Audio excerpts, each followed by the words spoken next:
दोस्तों, क्या आप कभी अकेले रहे हैं?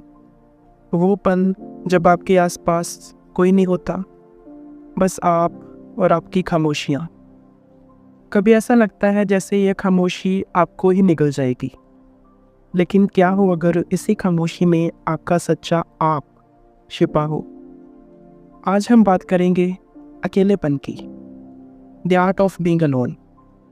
एक ऐसी किताब जो हमें सिखाती है कि अकेलापन कोई सज़ा नहीं, बल्कि एक अवसर है खुद से मिलने का, खुद को समझने का और सबसे बढ़कर खुद से प्यार करने का। अकेलापन, ये शब्द सुनते ही मन भारी हो जाता है ना? लेकिन इस किताब का पहला सबक यही है, अकेला होना और अकेलापन महसूस करना दोनों एक जैसे नहीं है। अकेला होना एक स्थिति है, यहाँ आप खुद के साथ होते हैं। लेकिन अकेलापन महसूस करना एक भावना है, जहाँ आप खुद से भी कटे हुए होते हैं। जब हम खुद के साथ समय बिताते हैं, बिना किसी फ़ोन, सोशल मीडिया या भीड़ के, तब ही हम अपने असली विचारों से रूबरू हो पाते हैं। यही होता है अकेलेपन का असली मतलब। हमारा समाज हमें सिखाता है कि हमेशा लोगों के बीच रहो। जो लोग अकेले रहते हैं वो दुखी होते हैं। ये धारणा हर किसी के मन में बसी हुई है। लेकिन क्या आप जानते हैं, सबसे रचनात्मक, सबसे शांत और सबसे सफल लोग अक्सर अकेले ही रहते थे। गांधी, बुद्ध, रविंद्रनाथ टैगोर, उन्होंने अकेलेपन को अपनाया और अपनी आत्मा की गहराइयों से कुछ महान रचनाएं दी। किताब यही बताती है, अकेलापन कमज़ोरी नहीं है, ये एक गहराई है। जब आप अकेले होते हैं, तब आप खुद से जुड़ते हैं। आपके वो जज्बात जो रोज़मर्रा की ज़िंदगी में दबा दिए जाते हैं, वे फिर से आवाज़ उठाते हैं। शायद कोई अधूरा सपना, शायद कोई बीती हुई बात, शायद कोई सवाल, मैं कौन हूँ? और तब शुरू होता है एक खूबसूरत सफ़र खुद को पहचानने का। The art of being alone बताती है, जब आप खुद के साथ बैठते हैं, तब आप खुद को सुनते हैं, और यही सुनना असली समझ होती है। कितनी बार ऐसा होता है कि हम भीड़ में रहते हुए भी बेचैन महसूस करते हैं, क्योंकि सुकून सिर्फ लोगों से नहीं आता, सुकून आता है भीतर से। किताब कहती है, अकेलापन मानसिक शांति की कुंजी है।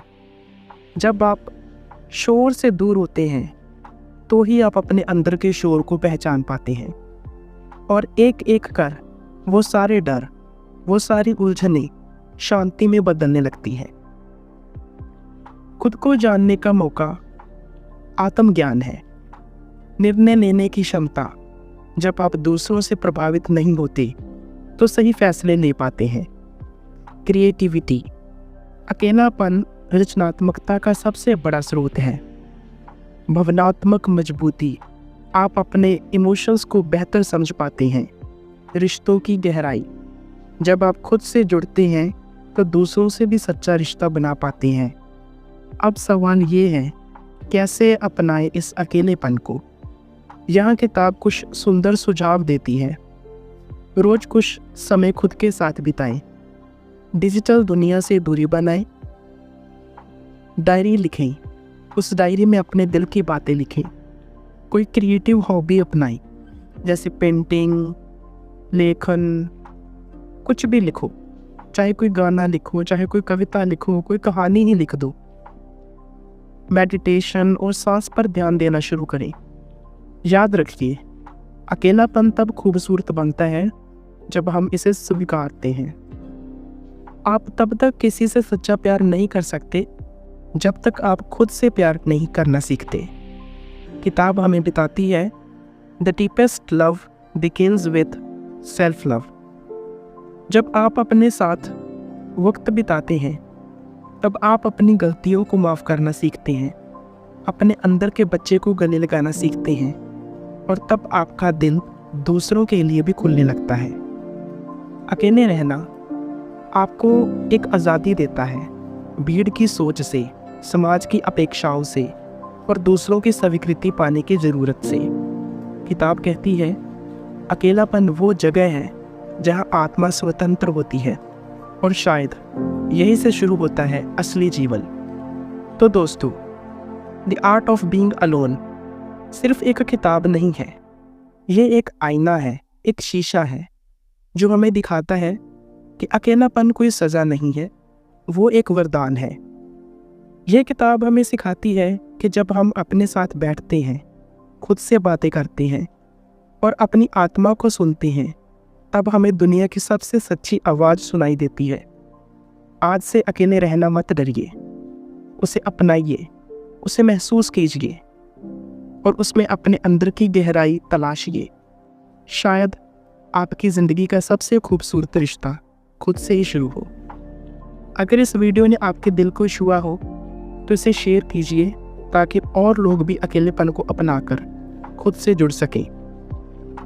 चैनल को सब्सक्राइब कीजिए और कमेंट में बताइए आपको अकेले रहकर सबसे ज़्यादा क्या महसूस होता है।